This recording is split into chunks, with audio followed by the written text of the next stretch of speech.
Ito for sanding na lang yan. Pag nasanding na natin yan, pwede nang pinturahan yan. Kasi natanggal na yung mga welding spatter and then yung mga excess welding. Tapos ito bukas na natin ito tatapusin.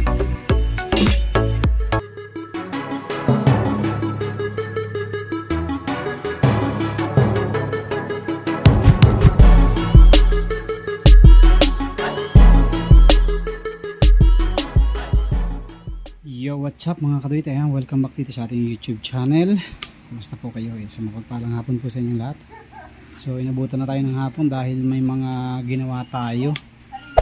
Hey there, subscribe to my channel and also press this bell icon. Kanina mayroon tayong customer, nagpalit tayo ng mini driving light, and then ngayon, after noon ay change oil naman tayo ng ating sasakyan. Tapos dumating naman yung hipag ko, nagpapalit ng battery, and then mga signal light pinaayos niya dahil nagmamalfunction. So ngayon mag-alas 4 na, saka lang tayo makakagawa. So mag-grind ako kung ano yung kaya kong i-grind. Unahin ko muna yung mga tangke para bukas ay konti na lang yung gagawin natin para makapagbentura rin tayo bukas. Ayan. So,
nakatapos na tayo sa 3 unit.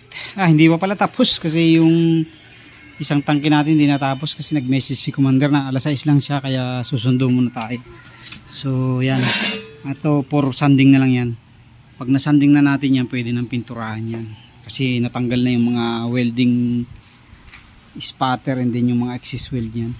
Tapos ito bukas na natin ito tatapusin.